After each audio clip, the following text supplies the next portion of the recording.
Most of us don't spend a lot of time thinking about where energy comes from. But since the Industrial Revolution, most of it has been from oil and coal. Now, we all know about the benefits of these resources, but we also know they're not renewable. And their environmental impacts, like climate change, are becoming hard to ignore. This is leading to a transformation in our energy system. A transformation that's happening here in New Brunswick. And it's going to lead to a healthier, more vibrant province, thanks to renewable energy. Now we're going to take you on a little tour of the province to see some of these amazing projects.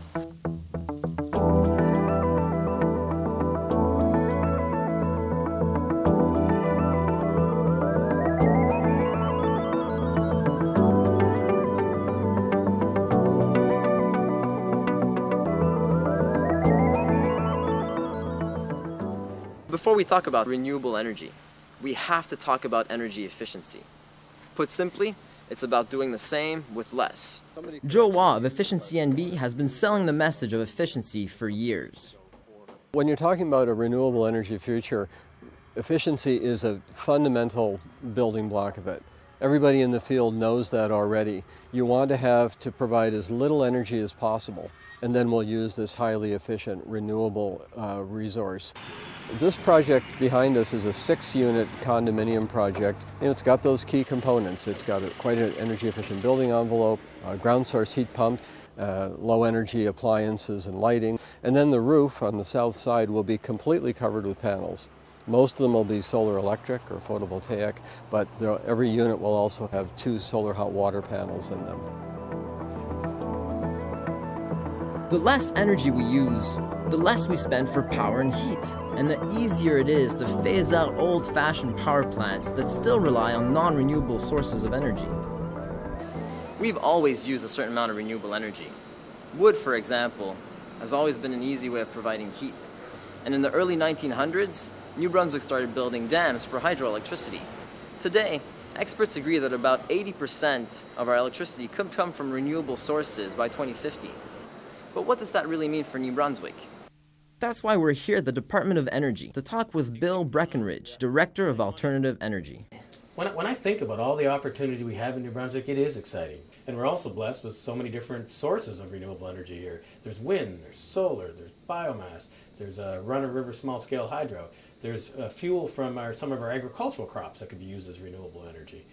The price of electricity is an important issue for everybody. Everybody knows how much they pay when that bill comes in every month. The advantage of renewables is that once the generation project is constructed, for example, wind farm, the fuel source is wind. So that is a stable cost. There is no cost to the wind.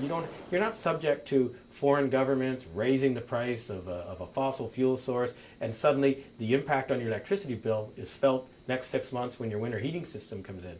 Renewables can play a stabilizing influence on the price of electricity over the long term that will be adopted and integrated into the grid at a stable, levelized cost for 20 to 25 years.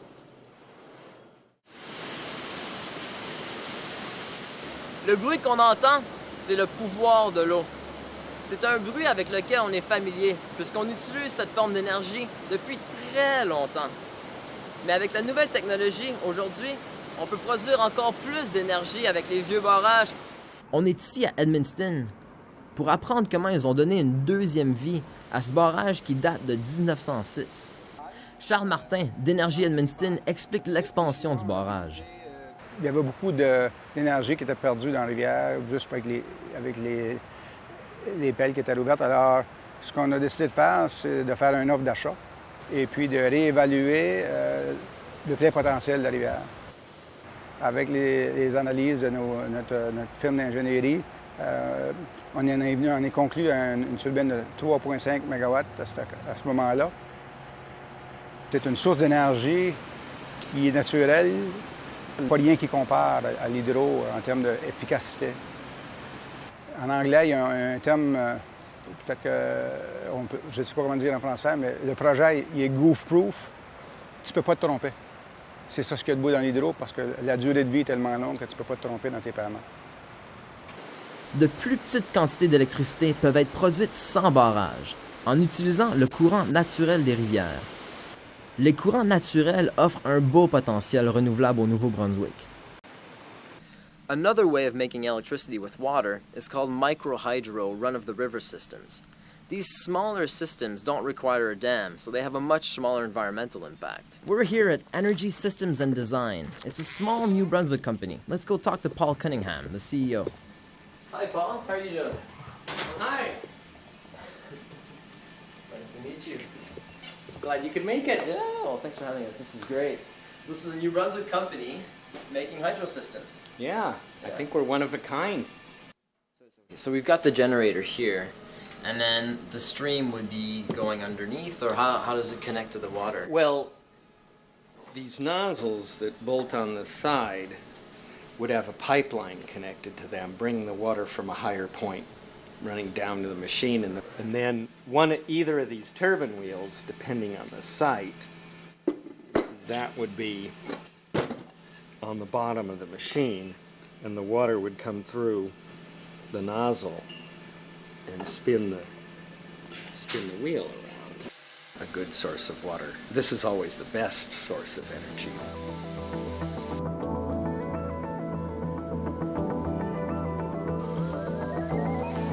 Tout comme un système hydroélectrique capture l'énergie qu'il y a dans le courant, un système éolien capture l'énergie qu'il y a dans le vent.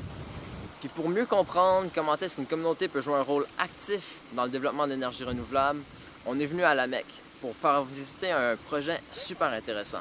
Leonard Larocque de la coopérative d'énergie renouvelable de Lameque nous parle du potentiel pour la propriété locale d'énergie éolienne. Oui, le projet de Lameque, c'est une coopérative d'énergie renouvelable qui a vu le jour en 1999 avec une idée de Paul Lantaigne, qui est le président.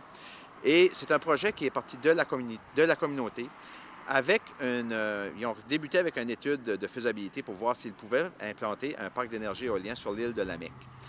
Suite à ces analyses-là, on a pu voir que les parcs d'envergure de 25, 30, 40 mégawatts, c'est pas accessible aux gens de la région. Donc, on a créé un partenariat. On a essayé d'avoir un partenariat avec des développeurs ou avec un développeur pour développer le parc sur l'île de Lameque. Et on a procédé avec un appel d'offres pour ceci. C'est une association de coopératives, de toutes les coopératives d'alimentation, principalement toutes les coopératives d'alimentation de la péninsule acadienne. Tu as les caisses populaires de la péninsule acadienne et tu as les municipalités de la péninsule acadienne qui sont partenaires à l'intérieur de cette coopérative. Donc, à ce moment-là, en plus d'avoir créé l'énergie verte, de quoi qui a un effet positif sur notre environnement, on vient de créer un effet positif sur notre situation économique. Donc, pour nous, c'est une situation, je vais me permettre un anglicisme, c'est win-win with the win. On est vraiment content de tout ça. We are also seeing an increase with the use of small wind power installations, where individual homeowners and some institutions are employing small wind turbines to generate electricity. At the Cape Juurimain Nature Centre, they are a grand example of everything sustainable and renewable. Roland Chiasson is the centre's Director of Education. Well, Cape Juurimain plays a vital importance in the role of teaching people about the importance of renewable technology. We have so many visitors that come by here, and we're living the green revolution right now here at Cape Juurimain with our solar hot water and wind turbines and geothermal. Coming to a place like Cape Juurimain, they can learn about some of the green technologies, and I think educating people about to do their homework before they actually install some of these technologies is very important. New Brunswick's wind farms are already producing a third of our electricity on some windy summer days. Our lines are also buzzing with wind power from PEI and Northern Maine. Smaller, decentralized renewable energy systems are also producing more and more electricity. This is thanks to homes and businesses everywhere trying to figure out how to increase our energy independence. Here at the Brook Centre, they've already been producing electricity with the wind and the sun for a long time. They're also taking advantage of the net metering program, a program that makes it easier for everybody to contribute to a clean and renewable energy future. Jason Juurlink, the Renewable Energy Coordinator at the Brook Centre, explains. We're actually the first net metered house in New Brunswick, and it's kind of like a bank account. So if we produce more energy than we use, then it gets stored on the grid, and then when we're not producing as much, we can draw from the grid as well. It was first installed in 2004. And it was through a collaboration of Brook Centre, New Brunswick Power, and the University of New Brunswick. Our relationship with NB Power has been very good. It was a pilot project for them at the time. This is our 1500 watt photovoltaic array. One of the main advantages for this system is that there's no maintenance to do. Like, we just have to keep the solar panels clean, keep snow off them and dust, and that's about it. There's no moving parts, there's nothing to go wrong, and they're warranted for about 25 years. The solar electric power here at the Brook Centre is just the beginning of what we will see in the next 10 years. According to Environment Canada, New Brunswick is ranked as the sunniest province during the winter months, and that is why New Brunswick should be actively pursuing solar technology as a key part of its energy future. Many people already realize the great benefits of solar energy and are designing homes and buildings and employing technologies that take full advantage of the sun's free energy. Many existing homes and commercial buildings and all new construction have active and passive solar potential. Here in Bathurst, we find an EcoPlus home designed by EcoPlus Homes and constructed by a local home manufacturer, Maple Leaf Homes of Fredericton. If you own a home, the one thing you understand is the energy bill. And that's why we came here to talk to Axel Lurch of the EcoPlus Home. He's leading a revolution in how homes are designed and constructed. Here at the EcoPlus Home, we are using two different solar systems. So the one system, and that is the majority of panels, is our photovoltaic system. If you look to the roofs, you'll see about 52 PV panels, and that is our energy plant. So photovoltaic panels are producing electricity. It is changed into DC electricity, and then with our inverters in our mechanical room, it is changed into AC electricity. The other 4 panels are so-called solar thermal panels. Solar thermal is making the sun heat available for your domestic hot water, which is transferring sun heat into a storage tank for our hot water. So it's a totally different technology, but both systems are using the sun for energy and for hot water, because it's very easy. The sun doesn't write any invoice. It's tested. We had a family of 6 living in that house for about a year, and they didn't use any fossil fuel over that period of a year in living their daily life without changing anything of a normal family in Canada. Le solaire est surtout populaire où il n'y a pas de ligne électrique, comme au parc du Mont-Carleton. À 9 kW, c'est la plus grande installation dans la province et met le parc sur une fondation beaucoup plus viable dans l'avenir. Louis Comeau, le directeur du parc, nous explique. Ces panneaux ici qui ont été construits pour donner un petit peu d'électricité aux citoyens, ou pas les citoyens, je devrais dire, ou plus les campeurs qui viennent, en fonction d'une couple de lumière dans nos salles de bain, couple de prises qu'on a mis en dedans de notre édifice, notre kitchen shelters. Ceci, ça opère aussi notre cantine, avec des frigidaires, machines à glace. Mais ça remplace surtout le propane qu'on utilisait. Cette année, notre coût de propane a été d'à peu près 10-11 000 $ qu'on paye d'habitude, à peu près 3 000 $.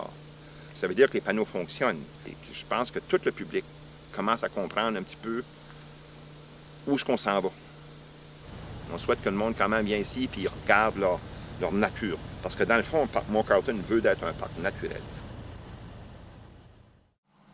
Plants are another type of solar collector. As they grow, they store the sun's energy, and when we burn them, they unravel the sun's rays to release that stored energy. New Brunswickers know that we have a lot of forests, and more than a third of those are on private woodlots, which is why we came here to talk to Ken Hardie of the New Brunswick Federation of Woodlot Owners, to better understand how they're trying to join the renewable energy future. How you doing? Good, nice to see you. How you been? It's been a while. Pretty good yourself? Good. Great. We have lots of forests in New Brunswick, both, industrial, crown land, and private. So conversely, we have a lot of trees, which a portion of them could be used for biomass. It's renewable. Trees continue to grow. It's a made-at-home solution, because you'll generate your fuel in New Brunswick. You'll create jobs in New Brunswick. Ideally, I'd like to, every school and hospital I drive by, I'd like to see a chip storage facility or a pellet storage facility. I'd like to see schools putting in pellet boilers instead of oil boilers or coal boilers. In the world of renewables, if you look at wind power, for example, we know the wind doesn't blow all the time. And we know that you can control how biomass is burned. So I think the technical term they use is dispatchable. So I think wood and wind are a good mix. when the wind's not blowing, you can be using your biomass to create power and heat. Le bois de faible qualité et les restes des moulins à pâte et scieries sont aussi de la biomasse. Le Nouveau-Brunswick utilise cette biomasse pour produire de la vapeur pour l'industrie depuis longtemps. Récemment, l'électricité est aussi produite en même temps, ce qu'on appelle la cogénération. La cogénération nous permet de produire de la chaleur et de l'électricité en même temps, ce qui peut être fait à une échelle industrielle avec l'énergie solaire capturée dans le bois. La papeterie Twin Rivers d'Edmundston utilise la cogénération. L'ingénieur d'usine Esther Samson nous explique. La cogénération, ça nous permet, on utilise la biomasse, puis on va générer de la vapeur pour notre procédé, puis aussi de l'électricité. On a besoin d'énergie pour la cuisson, pour l'évaporation, puis le blanchiment, puis en plus, on peut vendre de l'électricité. Avant qu'on ait la cogénération, pour les deux usines, on utilisait 60 millions de litres par année de mazout lourd, tandis que comme l'an passé, on a utilisé 6 millions de litres de mazout lourd pour les deux usines. La survie du moulin a passé par là. On est encore là à cause de la cogénération. Le Nouveau-Brunswick est connu pour ses patates, mais pas toutes les patates se rendent au marché à cause de différentes imperfections. Au lieu de les jeter aux poubelles, Jacques Laforge ici les mélange au fumier de ses vaches, afin d'extraire l'énergie solaire qui est storée dans toute cette matière organique. Et du coup, produire un biogaz et un engrais de haute qualité. Dans le principe du digesteur, pour mettre ça simple, tu as deux types de bactéries. Une bactérie qui digère la fibre, l'énergie, tout ça, et le convertit en acide. Et après ça, tu as l'autre type de bactéries qu'on appelle les bactéries de méthane qui mangent l'acide. Puis là, quand ils mangent l'acide, là, le biogaz est produit. Okay? Ça fait, si tu as trop de bactéries de méthane, ils n'auront pas assez d'acide. Puis si tu as trop de bactéries qui mangent d'acide, pas assez de bactéries de méthane, tu as une proportion qu'on ne fera pas une bonne production de biogaz. C'est un digesteur là, qui produit du gaz, puis une vache laitière qui produit du lait. Il n'y a pas rien de plus comparable. C'est la même chose.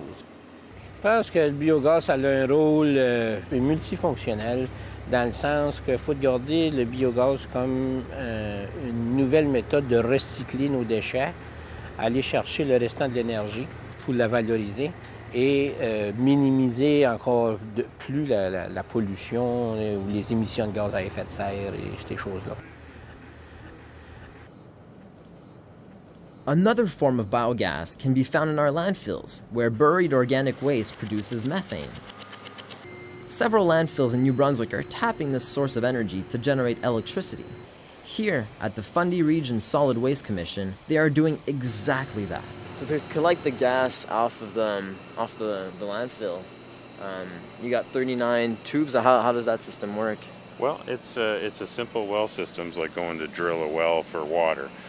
We drill down to about 4 meters from the bottom, and then what we do is we put in perforated piping, and from those we connect those to a main pipe, and we apply a vacuum to it, and the bacteria that are in the landfill generate gas, and that gas happens to be 50% methane, 50% carbon dioxide, which is a fuel source. It is a reliable source of energy. There's no ups and downs. It runs 24 hours a day, and the gas is produced, and as long as the bacteria keep eating and they're producing their methane and carbon dioxide, we have a fuel source here that we can use for the next 50 years. New Brunswick is blessed with abundant renewable resources, and the transition to a renewable energy future is happening right now. All we need to do is follow the examples we've seen. These are projects that are lowering our ecological footprint while stabilizing energy costs in the long term. Key point here is that there's a lot of excitement about renewables, but people need to realize that renewables make sense when you start with a base of energy conservation and efficiency. Going forward, I can see a future where it'll be unusual if you're not using renewable energy in your home. The main source of energy is solar. Everything is derived from solar energy. It's the only energy source we really have, and we should be using it to its full potential. Je pense que l'énergie éolienne, c'est le futur dans le sens que c'est une énergie renouvelable. En plus de créer une énergie verte, on crée également un développement économique important. One Eco-Plus home, if it comes to greenhouse gas emissions, takes away the equivalent of 500 cars over a period of 25 years. So in New Brunswick, we have already built 10 homes. That are 5,000 cars. So I think to build an Eco-Plus home, to build a net zero home, is the most significant step everybody can do. Ce n'est pas les plants de biogaz là, qui vont faire la majeure production d'électricité au monde ou au Canada, mais ça a sa place, puis il n'y a pas meilleure approche, disons, à traiter nos déchets organiques.